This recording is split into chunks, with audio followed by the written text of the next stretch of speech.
Welcome, ZASLOW Show 2.0. It is a Monday, the 11th of March. Good to have you aboard, part of the Believe Podcast Network, and presented as always by our title sponsor, Everything ZASLOW Show 2.0, Anidjar and Levine, Accident Attorneys, 800-747-FREE, 800-747-3733. If you're involved in any kind of an accident, I send you to where you're going to get the compensation you deserve. Anidjar and Levine Accident Attorneys, 800-747-FREE, 800-747-3733. We got a lot going on. All kinds of hoops action, pro and college. And of course, that means Bet Online is where all the action is at. They continue to be your number one source for all your wagering needs, including pro and college hoops through the remainder of those respective seasons. With up-to-the-minute odds, stats, trends, you can follow your favorite team's path to the playoffs with in-game live betting, contests, all the best player props. Experience the world's best wagering platform anytime from your desktop or mobile devices. Head to BetOnline today to become part of the team. And remember to use promo code BELIEVE for your 50% welcome bonus on your first deposit. BetOnline, the game starts here. Hope you guys were able to catch me hosting Driving the Line this morning. I'm on there every Monday, but my man Jonathan Coachman was on the PGA Tour. So I hosted today, Driving the Line. You can go to youtube.com/@drivingtheline. So hopefully you guys were able to catch me there. Gave out a bunch of winning plays. Today's a big news day, and not just because I'm on ESPN Radio tonight, 7 to 10 p.m. alongside Amber Wilson. That's going to be a lot of fun. Make sure you're listening tonight. But it's the NFL free agency legal tampering window opens up. That's right, at noon Eastern time today. So you guys may be listening right now to the podcast, and you're like, ZASLOW, how do you know so-and-so? How do you know this guy didn't sign yet? Why don't you talk about this? You're in the future. I'm in the past. You have information that I don't have yet. But the point is today, very, very big news day. We have the legal tampering period opening up. You're going to have all kinds of wheeling and dealing going on. And no one has talked yet. At 12 o'clock, that's when teams can talk. Everybody follows the rules. You can't talk to any players on other teams before noon today. So, when 12:01 rolls around, hey, we got deals done within 60 seconds. Not because we were not following the rules and talking before today. Everybody follows the rules. So at noon today, that's when teams will talk for the very first time. But we got a lot of NFL news from over the weekend. A lot happened yesterday. We'll get to all that stuff. The Heat, the Heat, the Panthers, and how this all affects Christian Wilkins and the Miami Dolphins. But let's get at what happened last night. Come on. So, you know how we start the shows. We go over some of the big stories that took place yesterday. So we'll start out with some NBA. The Bucks beat the Clippers 124-117 yesterday. You may say to yourself, ZASLOW, why don't you believe in the Bucks? That's a great win. For the first time this year, the Clippers were without Kawhi Leonard and Paul George in the same game. So, look, the Bucks have a really good record since the All-Star break. I think it's fugazi. They've beaten some shitburger teams, and now you have a game like yesterday where they beat a Clipper team. It looks like a good win. No Paul George, no Kawhi Leonard. You better win that game. I do not believe in the Bucks. You had the Philadelphia 76ers win at the New York Knicks yesterday. How about this?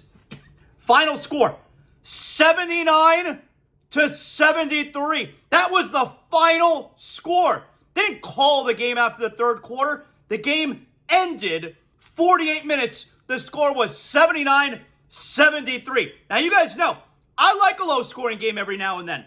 I'm not trying to go back to Heat Knicks, late 90s. 79-73. Can we score a few more points? Can we at least get into the 90s?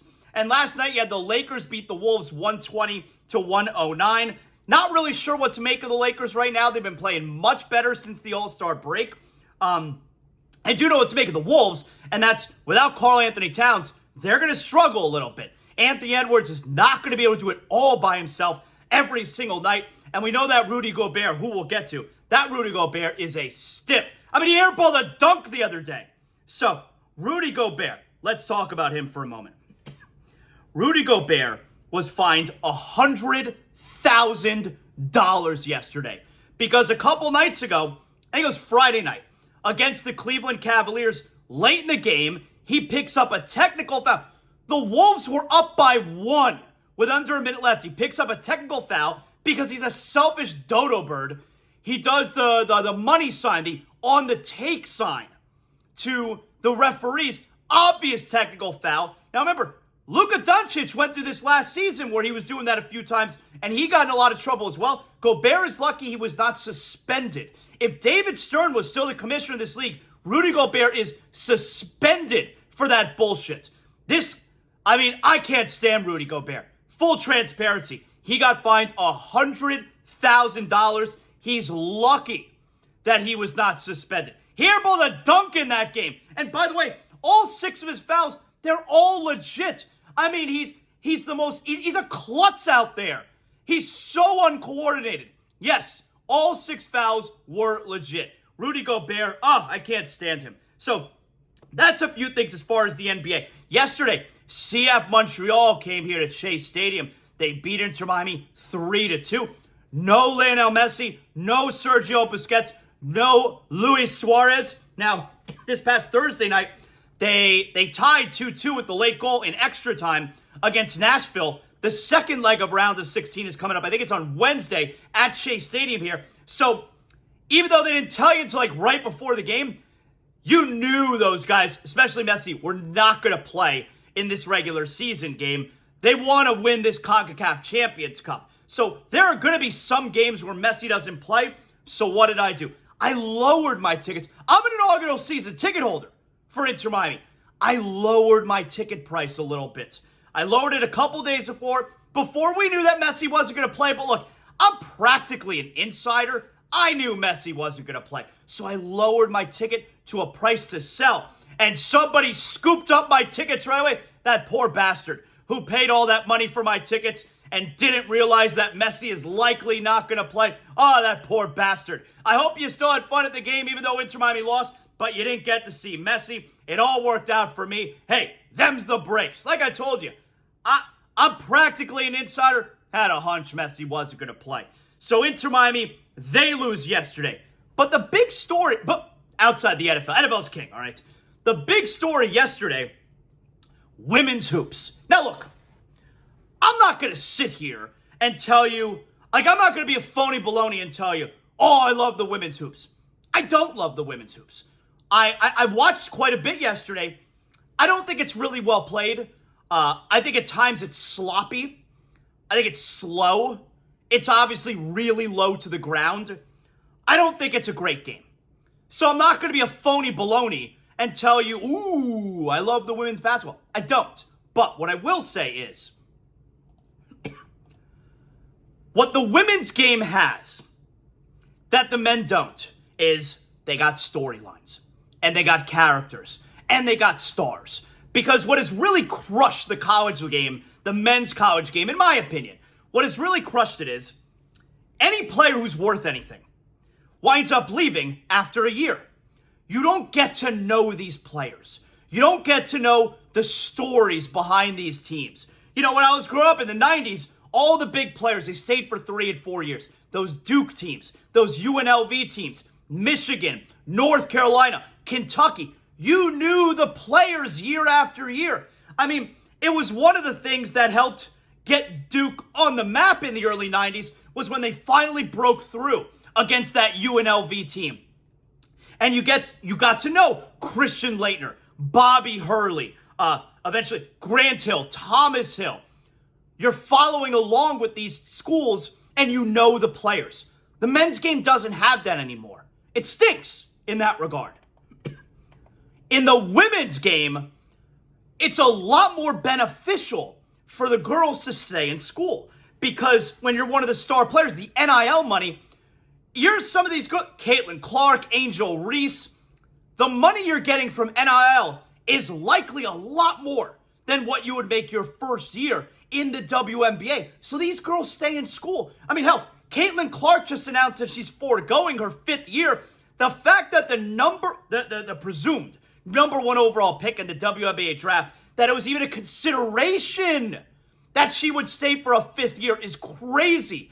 But that's an advantage that the women's game has, a major advantage in my opinion, that the women's game has over the men's game. I know the storylines. I know some of these girls. I know the schools that are really good because they're bringing back the majority of their players. So I sat down yesterday. I'm going to watch the SEC Championship, especially because the night before, the way South Carolina won it, and Cardoso, the way Camila Cardoso, she hits the three-pointer crazy to stay unbeaten. Tennessee's heartbroken. So now you have the SEC Championship against LSU. We got Angel Reese. You got that Kim Mulkey, who is, she is brutal. Very, very tough to take. And South Carolina's up 7-8 points the whole game. And with like 2 minutes left in the fourth quarter, South Carolina's up 7. You got a little bit of a brouhaha that breaks out. Gamecocks for Wiley. And that could be an intentional foul.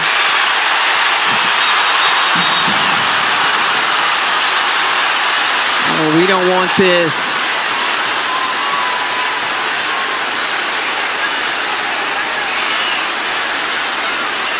And quickly, things escalate on with blood on her lip. Let's see what just happened again. Flau'jae Johnson holds on to Malaysia Fulwiley. And then Flau'jae pushes Watkins. That's when Cardoso comes up and pushes Flau'jae down. Somebody jumped over the scorer's table from the stands. So as the teams are coming off the court, it's a timeout, they're going to their respective benches, they cross paths. Flau'jae Johnson essentially pushes one of the girls for South Carolina in the neck. Then Camila Cardoso, who is a big girl, comes in and just lays out Flau'jae Johnson, who's small. And then, by the way, Haley Van Lith comes running in. She's a real one. She stepped right up to Cardoso. Haley Van Lith was ready for that smoke for LSU. Angel Reese was nowhere to be found. You got a fan who runs on the floor now, who we find out is Flau'jae Johnson's brother.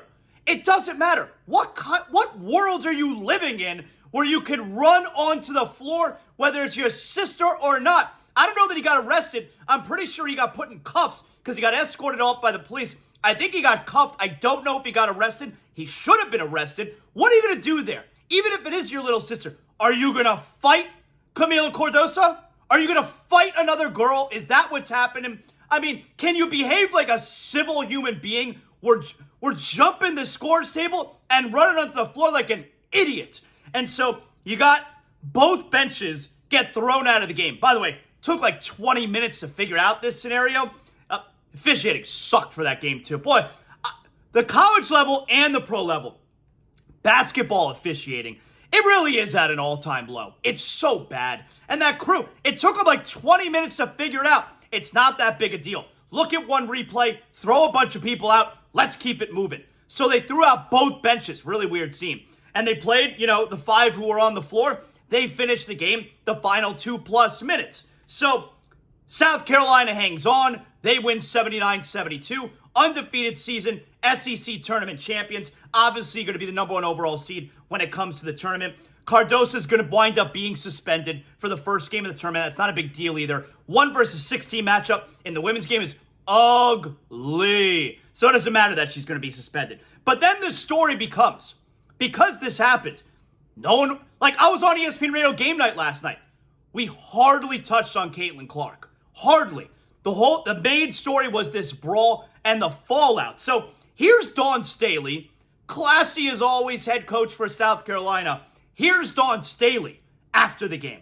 The players. It's all about the players being able to make plays on both sides of the basketball. I just want to apologize to the basketball community. When you're playing in championship games like this, in our league, things get heated. No bad intentions. They just tried, their emotions got so far ahead of them that sometimes these things happen. So I want to apologize for us playing a part in that, because that's not who we are and that's not what we're about. But I'm happy for the players that were able to finish the game and get us another championship. Coach, how will you address this with your team? We're going to talk about it. We've always talked about it. Never leave the bench. Never get too high with the highs or low with the lows. It's hard when you're playing. I played this game a long time, and I can't tell you I was a saint at all times, okay? Your emotions get the best of you. It's unfortunate that the players that got ejected can't be a part of the celebration. All right, so what else would you expect? I mean, a classy response from Dawn Staley. Pretty obvious response. No one wants, it's a bad situation. It happens. We're not happy about it. It is what it is. All right, perfectly reasonable response. Then you got Kim Mulkey, who is so tough to take anyway. I mean, she's brutal. You hear her during the not press conference, the in-game interview with that poor reporter who she's talking down to. She's so nasty, this Kim Mulkey. I can't stand her. And it's no surprise. Her team is a reflection of her attitude. All the trash talking and possibly a scenario that ends up taking place like yesterday where it goes over the line and then you have a potential brawl. It starts at the top with Kim Mulkey. So here's Kim Mulkey. How different her reaction post-game is than Dawn Staley. No one wants to be a part of that. No one wants to see that ugliness. But I can tell you this. I wish she would have pushed Angel Reese. Don't push a kid. You 6'8", don't push somebody that little. That was uncalled for, in my opinion. Let those two girls that were jawing, let them go at it. She sucks. She's so gross. Kim Mulkey, you can't go from saying nobody wants to see this and then immediately follow it with what you would really want to see is these two fight. What are you doing? And you know what it's not surprising whatsoever. I mean, eventually, when is someone with an actual voice, when is someone actually going to call out Kim Mulkey for her disgusting behavior? I mean, she wanted Angel Reese. First of all, Cardoso's 6'9", Angel Reese is 6'3", and built like a toothpick. What was Angel Reese actually gonna do? Like, this is what she wants. She wanted Angel Reese to get into a fight. We don't like that scene. Nobody wants to see it. But I really wish our best player and one of the faces of women's college basketball, I wish she would have gotten into a fight with the 6'9" girl for South Carolina. That's what I'd like to see. I'm Kim Mulkey. I like the fight. I mean, what are we doing? She's a rough listen. Her behavior, the antics, even what she wears, she looks ridiculous. I can't stand her. So that ended up being the big story from yesterday. South Carolina, they win the SEC.